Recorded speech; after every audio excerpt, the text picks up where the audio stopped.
PSL মাতিয়ে চলেছেন রিশাদ হোসেন। টানা ২ ম্যাচে ৩ উইকেট করে নিয়েছেন। সর্বোচ্চ উইকেট শিকারীর মেরুন ক্যাপ এখন তার দখলে।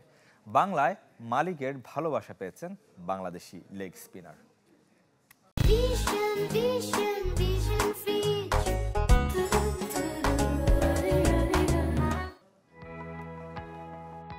কোয়েটার পর করাচি, লাহোরের তুরুপের তাস রিশাদ হোসেন।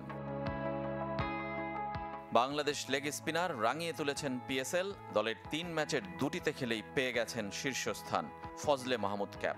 শীর্ষ উইকেট সংগ্রাহকের স্বীকৃতি মেরুন এই ক্যাপ। যদিও সমান ৬ উইকেট আছে কোয়েটার আবরার আহমেদেরও, কিন্তু গড় ও ইকোনমিতে এগিয়ে রিশাদ। উইকেট সংখ্যায়ও এগিয়ে যেতে পারতেন ক্যারিয়ার সেরা বোলিং করতে, কিন্তু শেষ বলে তার ক্যাচ মিস করেছেন সিকান্দার রাজা, সঙ্গে ৬। তাই তো ক্যারিয়ার সেরা ২১ রানে ৩ উইকেটের চেয়ে ৫ রান বেশি দিয়েছেন। শেষটায় ধাক্কা খেলেও শুরুটা হয়েছিল দারুণ। প্রথম ওভারেই তুলে নেন ২ উইকেট। প্রথম বলে শান মাসুদকে ফিরিয়েছেন।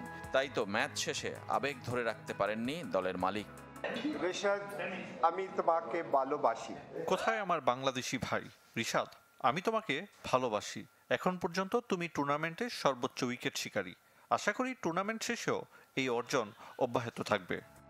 ইসলামাবাদের সমান ২ জয় হলেও ম্যাচ বেশি খেলায় ২ নম্বরে লাহোর। রেজওয়ানুজ্জামান, চ্যানেল 24।